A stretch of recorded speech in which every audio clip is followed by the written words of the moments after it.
Hello అందరికీ welcome back to one more mini vlog. ఈరోజైతే నేను చేపల పులుసు అయితే చేశానండి. నేను చెప్పిన కొలతలతో ఒక్కసారి ట్రై చేసి చూడండి. టేస్ట్ అయితే చాలా బాగుంటుంది.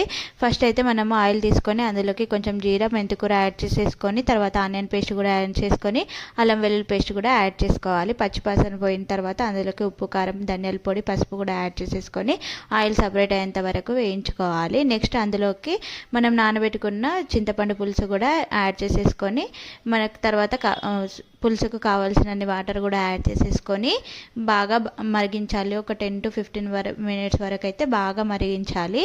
తర్వాత 10 మినిట్స్ అయితే మనం స్టవ్ ఆఫ్ చేస్తున్నాం అనే టైంలో మనం ఫిష్ ముక్కలు కూడా యాడ్ చేసేసుకొని ఒక 10 మినిట్స్ బాయిల్ చేసుకున్న తర్వాత స్టవ్ అనేది ఆఫ్ చేసేసి పక్కన పెట్టేసుకొని నెక్స్ట్ డే మార్నింగ్ తింటే చాలా బాగుంటుంది. వీడియో నచ్చితే లైక్ చేసి సబ్స్క్రైబ్ చేసుకోండి. మీ ఫ్రెండ్స్ అండ్ ఫ్యామిలీతో కూడా షేర్ చేయండి. డెఫినెట్గా ట్రై చేసి ఎలా ఉందన్న కింద కామెంట్ చేయండి. Thanks for watching.